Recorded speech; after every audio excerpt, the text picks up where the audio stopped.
En realidad, esta charla es sobre el certificado de discapacidad y sus beneficios, pero me Ujú, parece necesario e importante recordar cuál es la respuesta del derecho para las personas que tienen diagnósticos de este diagnóstico de esclerodermia o de alguna otra enfermedad poco frecuente.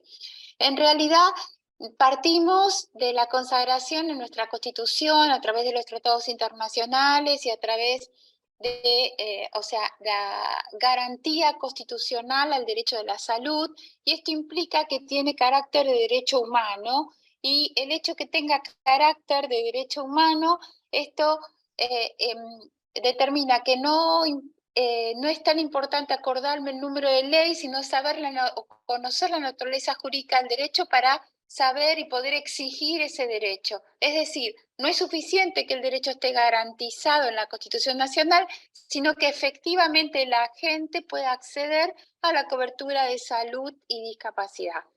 La respuesta de derecho en la práctica se puede ver desde dos visiones, lo que es la normativa de salud o lo que es la normativa de discapacidad. Es decir, la persona que tenga un diagnóstico de esclerodermia o de otra enfermedad poco frecuente puede acceder, o cualquier persona puede acceder a la cobertura desde diferentes normas del derecho.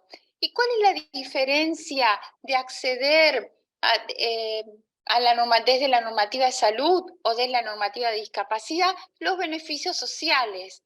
Esto es, porque la discapacidad tiene en cuenta no solo la parte médica, sino también la parte social.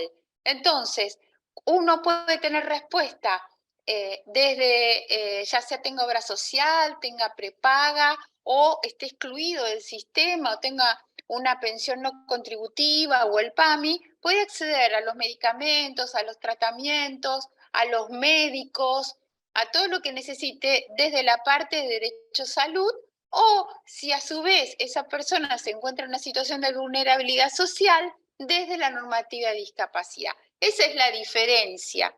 Es decir, con o sin certificado, uno puede acceder a todo lo que es tratamiento médico, todo esto como consecuencia de la garantía constitucional del derecho a la salud.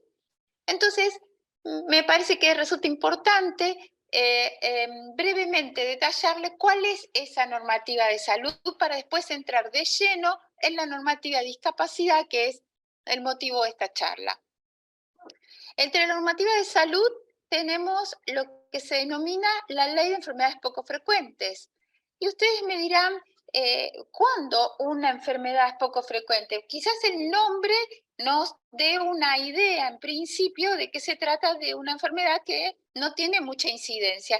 En realidad, el criterio para determinar si una enfermedad es poco frecuente es justamente este sentido de la incidencia de la enfermedad en relación a la situación epidemiológica del país. ¿Y por qué en relación a la situación epidemiológica del país? Y porque una enfermedad puede ser poco frecuente en Argentina y de alta prevalencia, por ejemplo, en Estados Unidos. Lo que pasa, por ejemplo, con esclerosis múltiple. Es decir, por eso nuestra ley, que es la ley 26689, que es una ley nacional a la que adhirieron la mayoría de las provincias, determina que una enfermedad es poco frecuente cuando tiene una incidencia en relación a la situación del país menor a 1 cada 2.000 habitantes. Es decir, que se tratan de enfermedades realmente con muy baja afectación. La esclerodermia tiene dos formas incluidas en el listado de enfermedades poco frecuentes, que son la esclerodermia sistémica, una, y otro tipo de esclerodermia que no me acuerdo, pero bueno, son dos La formas de morfea, esclerodermia. ¿Cómo? la morfea. La morfea. Bueno, están expresamente incluidas en el listado de enfermedades poco frecuentes.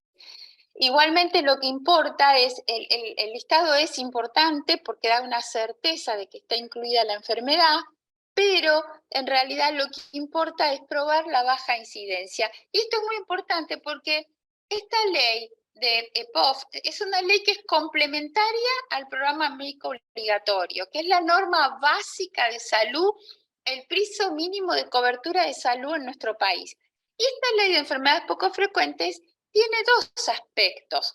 no solo el aspecto que habla de la cobertura integral de todo lo que es tratamientos, medicamentos, acceso a profesionales especializados, a centros de referencia, sino que también tiene lo que se denomina el programa de enfermedades poco frecuentes.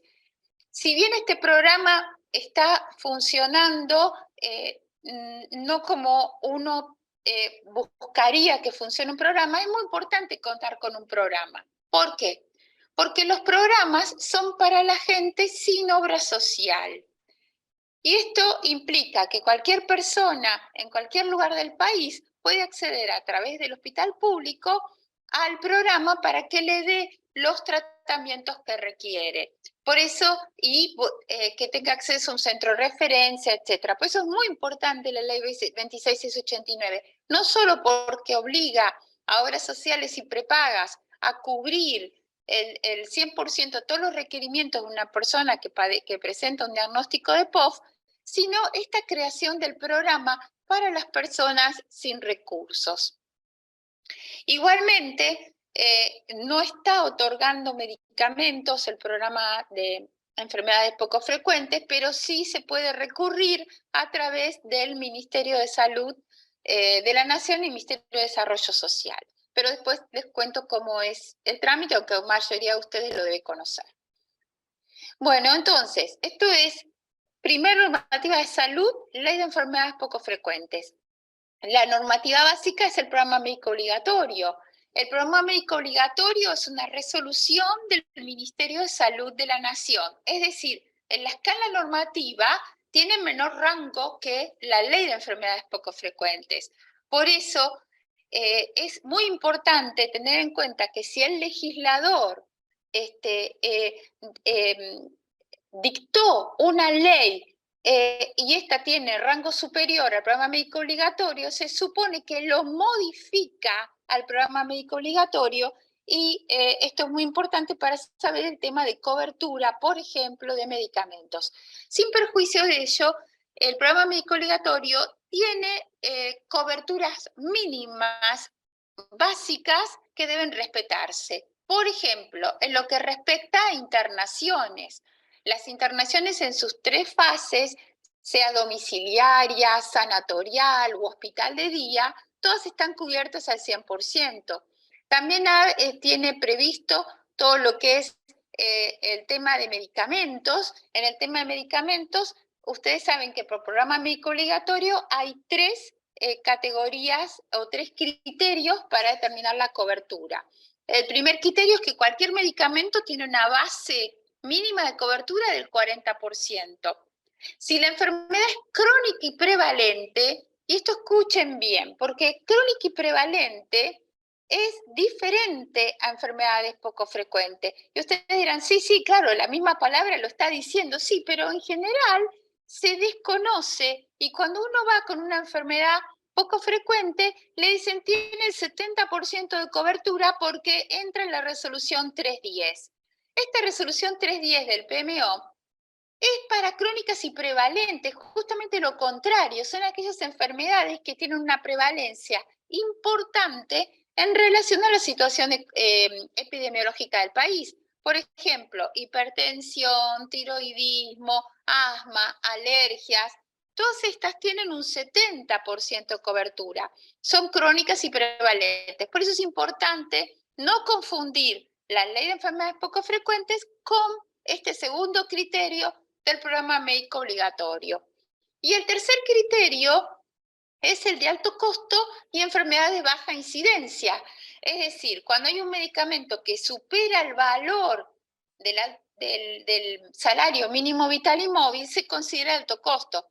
¿Y por qué hago esta aclaración? Porque en realidad alto costo es un criterio subjetivo. Si yo tengo un sueldo bajo, para mí 5.000 pesos es un alto costo. Por eso se ha establecido como un límite o un criterio de razonabilidad que el medicamento, para que sea cubierto al 100%, tiene que superar el salario mínimo vital y móvil. Ahora bien, si la persona presenta una enfermedad poco frecuente, no rige este criterio, rige el 100%, no importa si el precio del medicamento es menor al salario mínimo vital y móvil.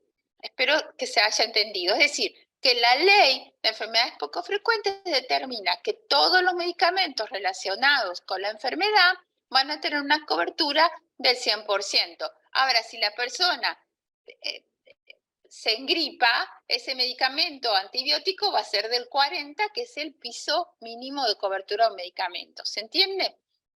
Bueno, entonces en el PMO tenemos estos tres criterios, tenemos la ley de enfermedades poco frecuentes, todo lo oncológico es al 100%, y otro punto importante del programa médico obligatorio es el tema de las prótesis, que no todas las patologías, pero bueno, algunas patologías requieren la utilización de prótesis u ortesis. Bueno, según el programa médico obligatorio, todo lo que es interno es al 100%. Por ejemplo, un stent para el corazón, una prótesis de rodilla o de cadera, va a ser al 100%. Si es externo, es al 50%. Hablamos siempre que la persona no tenga certificado de discapacidad, ¿sí? Entonces, ¿por qué? Pues si tiene certificado de discapacidad, ya todo es al 100% interna o externa. Ahora bien, ¿qué tipo de prótesis es la que se otorga cobertura? Es aquella de origen nacional de menor valor en el mercado, a menos que el médico justifique la utilización de una prótesis importada. Entonces, en ese caso, hay que cubrir la prótesis importada al 100%. Bueno, entonces más o menos esos son prestaciones básicas del PMO, que es muy importante que tengamos presente porque generalmente cuando uno va a reclamar a la obra social le dicen no está en el PMO, y otra cosa que hay que saber es que el PMO es un piso mínimo obligatorio, no es un techo. Es decir, la obra social puede aumentar la cobertura, porque lo que tiene dicho la Corte Suprema es que una norma administrativa no puede restringir coberturas por el solo hecho de no tener contemplado en ellas las nuevas tecnologías sanitarias. Y esto es muy importante, ¿por qué? Porque la ciencia médica avanza mucho más rápido que las leyes, y sobre todo cuando es tan complicado el proceso para incorporar nuevas tecnologías al programa médico obligatorio, ¿sí? Entonces, tenemos por un lado entonces normativa de salud, programa médico obligatorio, ley de enfermedades poco frecuentes, y hay un sinnúmero de leyes más, características para determinados tipos de patología. Pero bueno, eso, si alguien tiene curiosidad, me manda un mail y se las paso. Ahora vamos a hablar de la segunda visión del derecho o respuesta del derecho, que es desde la discapacidad. Entonces, primero hay que entender qué se entiende por discapacidad para nuestro derecho. Porque cuando uno piensa en discapacidad, uno piensa, el común de la gente piensa que es la persona que no habla, que no escucha, o que no camina, o que no ve. En realidad, discapacidad es un concepto biopsicosocial y tiene que ver cuando se dan dos componentes. Uno que es una alteración funcional de la salud, que no importa qué tipo de alteración funcional, puede ser visceral, es decir, cuando involucra órganos, por ejemplo, la piel es un órgano, puede ser sensorial, cuando la vista, el oído, el tacto, etcétera, puede ser motora, puede ser mental, es decir, no importa qué tipo de deficiencia presente o provoque esa alteración funcional de la salud, pero esta sola alteración, este solo diagnóstico no es suficiente para determinar discapacidad. Tiene que haber que ese diagnóstico le produzca a la persona una desventaja en la integración social. Entonces, se quiebra el principio de igualdad ante la ley. ¿Y cuál es el mensaje del legislador? Es dar una cobertura integral, médico y social, para nuevamente estar en igualdad de oportunidades. Por eso, la discapacidad está íntimamente relacionada con el principio de igualdad ante la ley, y por eso la cobertura de discapacidad es integral, es decir, al 100%, es médico y social.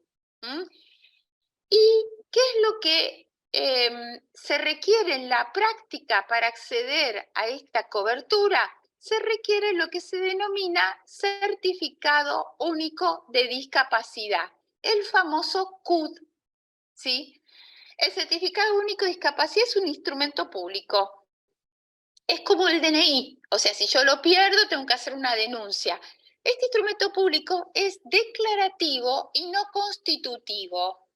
¿Qué quiero decir con esto? Es declarativo porque da o implica certeza de que la persona presenta discapacidad, pero no es constitutivo. ¿Por qué? Porque la persona puede ser que no haya podido tramitar aún el certificado de discapacidad. Entonces la ley no le puede negar de esta garantía constitucional del acceso a las prestaciones de discapacidad simplemente porque no pudo cumplir con el trámite administrativo. Entonces, esto es muy importante porque cuando hablamos de salud y discapacidad, hablamos de garantías constitucionales. Y esto es muy importante. Ustedes saben que la norma, o sea, la Convención de los Derechos para las Personas con Discapacidad, fue declarada primero Ley de Orden Público por la 26378 y después por la 27044 se le dio rango constitucional, aunque ya lo tenía por ser un tratado ratificado por nuestro país. Inclusive se ratificó el protocolo de la convención, lo que posibilita inclusive denuncias frente a organismos de derechos humanos. O sea, esto es muy importante. Entonces, y esta ley, al tener rango constitucional, al ser de orden público, rige en todo el país. No importa si vivo en Mar del Plata, si vivo en La Quiaca o si vivo en la ciudad de Buenos Aires. La discapacidad es para todas las personas, ¿sí? La protección de la discapacidad.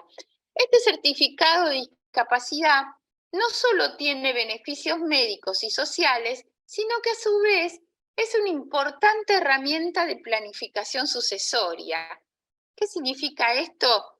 Significa que va más allá de estos beneficios médicos y sociales. Permite, por ejemplo, proteger a la persona con discapacidad cuando el tutor o el representante o la persona responsable ya no esté.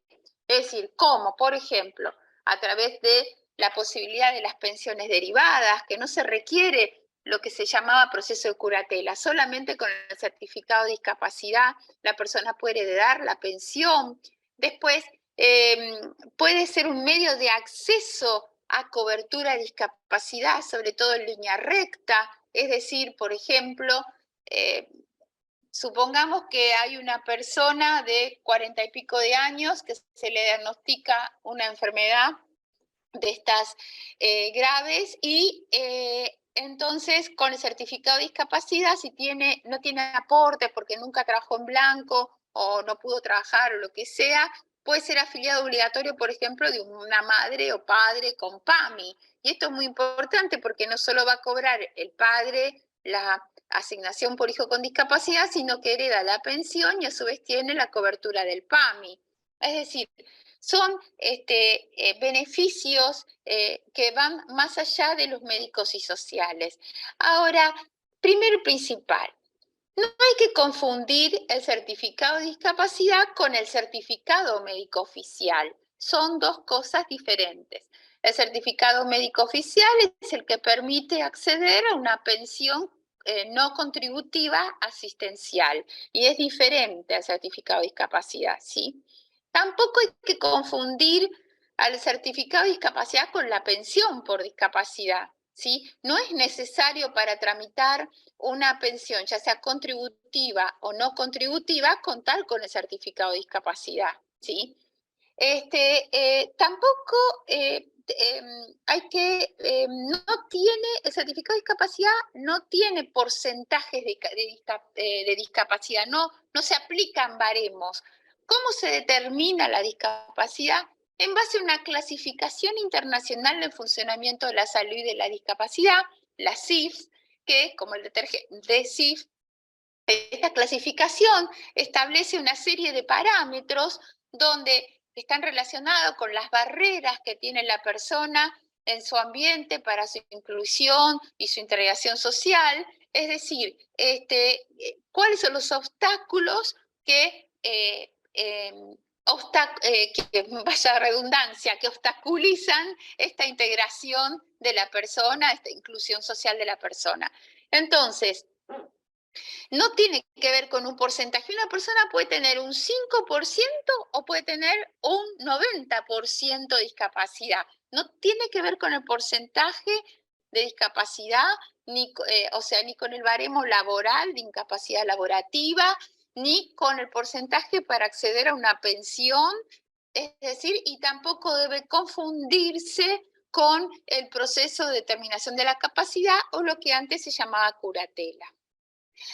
Otro tema, ¿cuáles son los beneficios, principalmente los beneficios que otorga el certificado de discapacidad son médicos? Es decir, todos los medicamentos relacionados con la patología o consecuencias de la patología, y cuando yo hablo de medicamento, hablo en general, están incluidos productos dietarios, pomadas, cremas, etc. Todo lo que requiera relacionado con la discapacidad y consecuencia de la discapacidad va a tener una cobertura integral. ¿Por qué digo consecuencias? Supóngase que el medicamento le cae mal al estómago, entonces tiene que tomar omeprazol, ranitidina. Es decir, ese medicamento también va a estar incluido. Es decir, todo lo que sea relacionado con la discapacidad y como consecuencia de la discapacidad, ¿sí? Después, todo el acceso a médicos especialistas. Este es un tema. Uno en general tiene que atenderse con los médicos o los profesionales de cartilla. Pero ¿qué pasa si ustedes necesitan un médico especialista en esclerodermia y la obra social no lo tiene? Bueno, en todo caso, si no cuenta con un especialista, debe cubrirse al 100%. Ahora, ¿qué pasa si la obra social o la prepaga cuenta con un especialista, pero ustedes quieren atenderse con un médico que les recomendaron, que es de su confianza, que hay una relación médico-paciente de importancia? Bueno, en ese caso se les va a reintegrar un valor nomenclador. O sea, que no es muy alto, pero bueno, que ayuda en este caso, ¿sí? Entonces, si no cuenta, es al 100%. Si cuenta y no quiero, es al valor nomenclador. ¿Se entiende? Bueno, entonces, después están cubiertos todos aquellos tratamientos de rehabilitación, los traslados. Es decir, si no puedo usar el transporte público de pasajeros, terrestre, ¿sí? Es decir, porque siempre me preguntan, ¿el avión se cubre? No, el avión no, salvo que se requiere un avión sanitario, entonces se tramita en la jurisdicción de uno vive la posibilidad de viajar en avión sanitario, pero en realidad el pase libre de transporte es terrestre. También se cubren fluvial en algunas provincias, está específicamente determinado, y por ejemplo acá en la provincia de Buenos Aires, las lanchas del Tigre, etcétera, gozan del pase libre de transporte, que en este caso sería fluvial.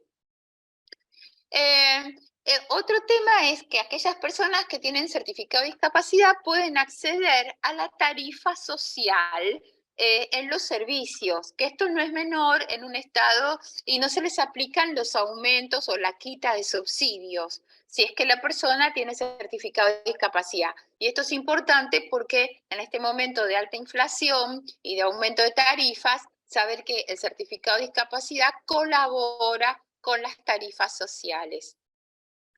Otra cosa son los traslados a los médicos, es decir, los traslados a los médicos, si la persona no puede utilizar el transporte público de pasajeros, obviamente tienen que ser cubiertos, así como los traslados a escolaridad, etc.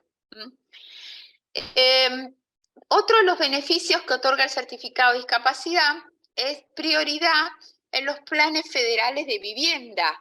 Por ejemplo, las personas con discapacidad tienen acceso a un cupo de hasta el 5% en cualquier programa federal de vivienda para personas con discapacidad.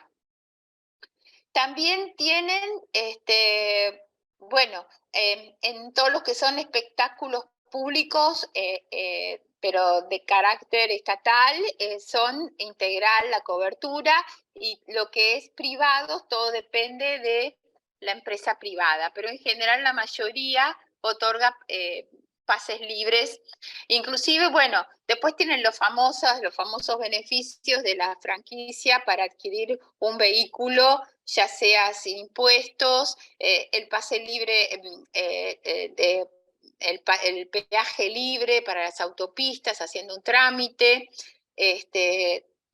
Bueno, o sea, los beneficios son realmente, hay beneficios sociales amplísimos para la persona que tiene certificado de discapacidad. ¿Cómo se hace para tramitar el certificado de discapacidad?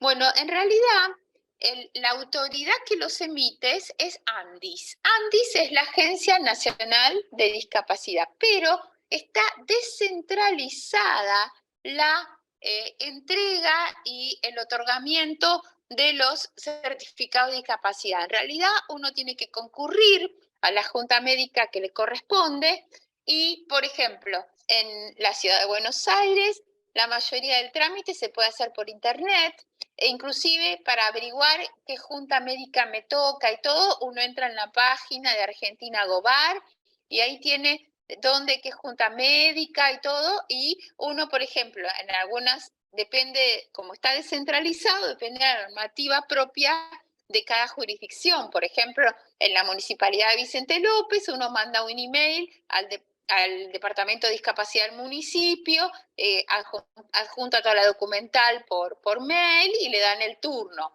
En Capital se hace directamente todo por internet y le dan el turno para la junta médica. Es decir, todo depende del lugar donde uno viva. Y en realidad el certificado, el certificado es único y el modelo de certificado es único para todo el país. Esto, por favor, que quede claro. Lo que está descentralizado es el otorgamiento del certificado. Una normativa nueva que ha salido hace poco, generada por la Agencia Nacional de Discapacidad, dice que los certificados de discapacidad no vencen. En realidad, esto tómelo entre comillas, no vencen, pero hay que actualizarlos. Entonces, en realidad, uno tiene que estar atento cuando vence el tiempo para actualizar el certificado de discapacidad. No tiene vencimiento, no le pueden negar cobertura, pero sí uno tiene que estar atento a la actualización de cuando requiere actualizar el certificado.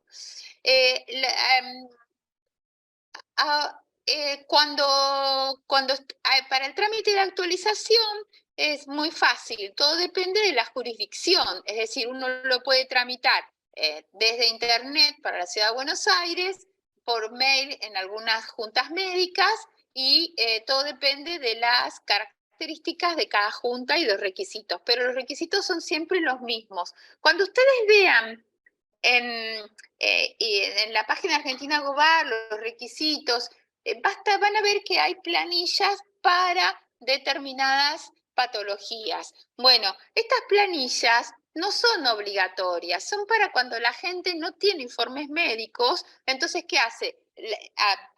Baja la planilla de internet que corresponda a la patología que presenta y el médico la completa y la firma y ustedes la suben. Pero en realidad no es que tienen que subir sí o sí esas planillas. La única planilla obligatoria es la de solicitud del CUD, que es una planilla general, ¿sí? Entonces, y uno lo que tiene que tener siempre a mano es escaneado el DNI, el carnet de la obra social y los informes médicos, que pueden tener hasta un año de antigüedad con la nueva normativa, ¿sí? Bueno, antes se pedían 6 meses y ahora se han flexibilizado muchísimo los requisitos para obtener el certificado de discapacidad. ¿Qué pasa si voy a la junta médica y me deniegan el certificado de discapacidad? Bueno, en principio lo que tiene que la persona primero decirle, deme la negativa por escrito, ¿sí? Entonces ellos tienen obligación de darle en una hoja. Cuando uno la pide por escrito, generalmente le dicen traiga más documental y le escriben en la hoja que traiga más documental. Pero esto, o sea, siempre existe la posibilidad de una segunda junta frente a la negativa o al pedido de mayor documentación. Siempre existe la segunda junta. Cuando la segunda junta niega el certificado de discapacidad, uno está habilitado para recurrir ante la justicia contra Andis para la obtención del certificado de discapacidad. Porque muchas veces, ahora ya la agencia está capacitando a la mayor parte de las juntas de todo el país, pero hay juntas que todavía son muy estrictas y se limitan a unas viejas resoluciones del Servicio Nacional de Rehabilitación, donde establecía determinados instrucciones para determinadas patologías. Por ejemplo, en esclerosis múltiple, si no tenía un nivel en la escala tal, en la escala fin, no le daban el certificado de discapacidad. Bueno, esto no en realidad es inconstitucional porque tiene que ser indicativo, no puede ser determinante para el otorgamiento o la revocación del certificado de discapacidad, porque lo que tiene que ver es la circunstancia particular de esa persona, con ese diagnóstico y las consecuencias que le produce en su vida normal, ya sea familiar, laboral, educacional, ¿sí? Entonces, es muy importante tener en cuenta esto. Existen fallos en la justicia donde han obligado a la Agencia Nacional de Discapacidad a otorgar el certificado de discapacidad, por ejemplo, para un EPOF, como la enfermedad de Wilson. Es decir, sepan que es posible y que existe la vía para reclamar por ante la justicia. Otro tema que tenemos que tener presentes es que todas estas normativas de discapacidad, o sea, son válidas para todo el mundo, tengan obra social, tengan prepagas, tengan PAMI, tengan incluir salud o estén excluidas del sistema. En cambio, la normativa de salud solo puede exigirse a aquellas personas que tengan obra social o prepagas. ¿Por qué? Porque al establecer límites de cobertura, solo aquellos que tengan de soporte una obra social o una prepaga pueden llegar a establecer algún tipo de límites, pero igualmente todo esto es tentativo. ¿Por qué? Porque cuando hablamos de la salud como derecho humano, debe garantizarse el acceso efectivo a la cobertura de salud y discapacidad, tenga la persona obra social, prepaga o no tenga nada. Hay que tener otro tema en cuenta muy importante cuando uno habla de acceso a cobertura, que es cuando se trata de cobertura obligatoria, de cobertura de derecho privado. ¿Por qué hago esta distinción? En cobertura obligatoria, por ejemplo, es la que yo tengo si estoy inscrita en el monotributo como empleada doméstica o tengo una relación de trabajo de dependencia, ¿sí? Entonces ahí la cobertura del agente del Seguro Salud o de la Obra Social Nacional es obligatoria. Por lo tanto, no hay preexistencias ni carencias. Tienen obligación de tomar a la persona y no pueden cobrarle ningún plus por carencia o preexistencia. Ahora, si yo me voy a inscribir en una entidad prepaga, esto es una cobertura de derecho privado y funciona como si fuera un seguro de salud. Es decir, por ejemplo, si la persona tiene una preexistencia, tienen obligación de tomarla igual, pero la ley les faculta a cobrar un plus por preexistencia que en realidad termina siendo impagable en la práctica. Ahora, este plus por preexistencia siempre es para el titular de la prepaga, no para el hijo. Es decir, si yo me inscribo en una prepaga y tengo un hijo con discapacidad, no pueden cobrarme el plus por preexistencia para mi hijo. ¿Por qué? Porque el titular el plus por preexistencia es para el titular de la prepaga. Y la ley de prepagas se aplica tanto a cuando yo me afilio en forma directa a la prepaga como cuando cuento con un plan superador. ¿Qué es un plan superador? Por ejemplo, Si yo estoy trabajando, entro, o sea, en una empresa y me dan, por ejemplo, obra social, OSPOSE Swiss Medical, ¿sí? OSPOSE me tiene que tomar sin plus, pero Swiss Medical me puede cobrar un plus si tengo preexistencia. Por eso es muy importante tener en cuenta esta diferencia, ¿sí? Bueno, yo más o menos di un pantallazo general y me gustaría escuchar las preguntas para poder responder las dudas que hayan quedado y bueno, obviamente el tema es muy amplio, pero traté de hacer un pantallazo breve, ¿sí?